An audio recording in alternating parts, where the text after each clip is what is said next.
mga love! Eto nga palang video na to ay nung nakaraan pa. Eto nga pala yung time na uuwi ako ng Mindoro dahil malapit na yung flight ko papunta dito sa Taiwan. Kasama ko nga ni pala si Rodna ng mga panahon na yan kasi ako nga ni ay inatamad mag-drive ng motor. Dati kapag naluwas ako ng Laguna to Mindoro or Mindoro to Laguna, ako lang talaga nag-drive ng Mio Sporty na yaan. Pero dahil nga ni malapit na ang aking flight ay naglambing na rin ako kay Rodna na ipag-drive niya ako kasi ibabalik ko na din niyang motor doon sa Mindoro. At ayun, nagbaybay lang kami dito sa bayan ng Batangas.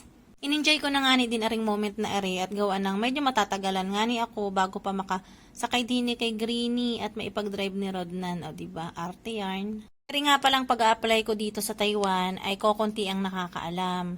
Ang pamilya ko nga ni ay nalaman din laang nung malapit na ako mag-fly. Minsan kasi may ganun akong mindset na kapag may plano ako ay minsan ay inasarili ko laang talaga. Minsan kasi masarap talagang kumilos yung ikaw lang mag-isa. Pero hindi naman ibig sabihin no na hindi mo sila kailangan. Minsan lang talaga ay kailangan mong kumilos o magplano ng ikaw lamang. Ay ano gang inapaglaban mo ti? Char. At rin na nga ni sa halos 3 oras naming biyahe, ayan, nakasakay na din kami ng barko. Mayroon na din nga pala kaming baon dyan, kaya for the go. After nga ni ng 2 oras naming biyahe sa barko, ay ayan, nandito na kami sa kung saan isinilang si Anggi Vlogs, Charis. At ayun na nga ni, habang inatahak namin din yung bawat bayan din sa Mindoro, ay anong gulping init. Habang ina-voice over ko nga ni Ari, ay medyo nalulungkot ako kasi namimiss ko nga ni ang pauwi sa amin. Medyo matagal ko nga ni Aring magagawa kasi 3 taon ang kontrata ko dito sa Taiwan. Kaya tis-tis lang muna tayo mga bi para sa ating mga pangarap sa buhay. So, umpisa pa lang tayo mga bibi, wala pa tayo sa exciting part. Madami pa tayong plano at gustong gawin lalo na sa ating mga pamilya. Ayun, nandini na kami sa bayan ng Socorro, malapit na eri sa amin dini sa Pinamalayan, eri yung karatig na bayan dini sa amin. At welcome to Pinamalayan, Oriental Mindoro. And finally, nasa anuling na kami. Home! I'm home! Di ka lang makakita ng rambutan kambit-kambit. Pagdating nga namin at nakapahinga kami ng kaunti, ay nagpunta nga pala kami ng palengke para bumili ng aming alutuin ngayon. May pa-sponsor ang aming pulis. Kami nga ni daw ay magabudal pie. Tapos dun nga ni sa nauhan ay nakabili kami din ng karning kalabaw. Ay inapagatan nga ni namin din kay Makmak. Tapos, ayun, nag-ihaw lang din kami ng pork chop at ng bangus. Sa nga pala ito sa mamimiss ko ang pagbubudal fight namin kasi once na kami ay mag-ipon-ipon ay talaga namang for the go. Nga ni naisipan naming magbudel fight kahit anong ulam pa yan, basta kami ay salo-salo, ay anong sarap na nga ni sa aming pakiramdam. Medyo naiiyak nga ni ako din sa pagbo-voice over ko kasi namimiss ko nga ni yung pamilya ko dyan sa Mindoro. Hindi ko pa rin nga ni maiwasan na minsan bago matulog ay talagang naiyak ako. Tapos sa kasagsagan ng trabaho ko ay minsan talaga ay natulo yung luha ko lalo na kapag naalala ko yung mga pamilya ko doon sa Mindoro. Pero napapawi din naman yon kasi alam ko naman na para sa kanila itong inagawa ko. Kaya kailangan kong magpakatatag dito. Ano ba yan? For the drama ang person nyo, mga B. Tayon, kaya nga ni ako nagmadali talagang mag-apply dito sa Taiwan nang walang patumpik-tumpik, boom karaka-raka, ay para nga ni kay na mama at kay na papa din. Kasi gusto ko kahit papaano ay masuklian ko sila kasi madami pa yung pangarap, madami pa yung gustong ipaayos sa kanyang bahay.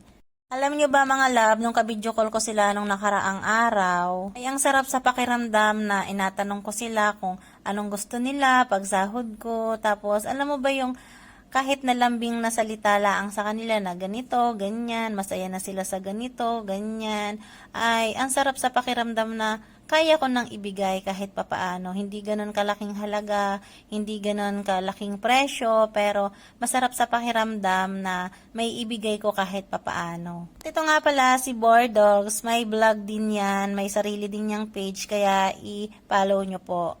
At eto nga pala, syempre after ng kainan ay ito yung nakakamiss, ang inuman.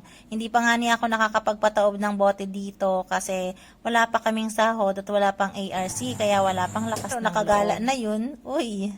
After nga ni ng moment ko sa aking pamilya, ay di na naman tayo magabigay ng oras sa aking mga solid at sulit na mga kaibigan. Nako, solid yan, promise. Kahit saan ako magpunta, ay talagang hindi ko makakalimutan yung mga yaan. Plastic yarn? Hindi, tunay yun. Talagang nararamdaman mo sa kanila na totoong kaibigan yung mga yan. Maaasahan mo yan, hindi lang sa saya. Nakasama mo rin yan sa lahat, pati sa lungkot. Di pa nga ni pala kami kompleto dyan kasi nga ni yung iba ay hindi ko na nga ni nasabihan. Kasi nga ni ito nga talagang pag-apply ko sa Taiwan ay limited lang yung nakakaalam. Talagang hindi ko yan ipinaalam sa lahat. Kasi masarap talaga, nakakapayapa ng isip na kukunti lang yung nakakaalam. Saka na lang ipapaalam kapag ayan, nagpo-post-post na ako. Kaya nga ni late ko ito na voice over kasi nga ni ay gusto ko kapag nai-upload ko ito ay nandini na ako sa Taiwan. Ay medyo natagalan naman kasi 3 weeks na ako dito sa Taiwan. Tapos ayan nga ni si Papa ay napatagay ng bahagya ng Red Horse. Ilang buwan na rin niyang hindi nagainom pero nung paalisin nga ni ako ayan napatagay. Kasi syempre meron din naman kasi mga isipin na ayun, di kayang itulog ng walang inom ng alak. Sabi ko nga ni ay dapat yan ay hindi na mauulit para hindi ako mag-isip din sa Taiwan. At rin na nga ni, inabot na nga ni ng gabi ang aming banding ng kasama ang aking mga tropa na yaan. Parang solid ng gabi na ito. Sana sa pagbalik ko dito sa Mindoro or dyan sa Pilipinas ay ayun, still ay sila pa rin yung mga kaibigan ko na kakilala ko. At walang nagbago, syempre, at ganun din naman ako sa kanila. Ako lang ay magapayaman din mga bibi. Yes, hindi nga kami kompleto ng mga panahon na yan, kaya naman PM na lang yung iba. At ayun, yun lang ang kwento ko. Kung araw, kaya ayan mga bibi, marami pa tayong mga pangarap, kaya nag-uumpisa pa lang tayo kasi medyo na late na nga ni ang ating journey. Pero ang sabi nga ni ay wala daw yan sa edad. Yan ay nasa tamang timing ni Lord para sa atin. Kaya waiting lang tayo para sa ating oras. Ako nga ni ay hindi ko nasasabi sa sarili ko na late na ako kasi madami pa akong taon, marami pa akong oras para makabawi kay na mama at kay na papa.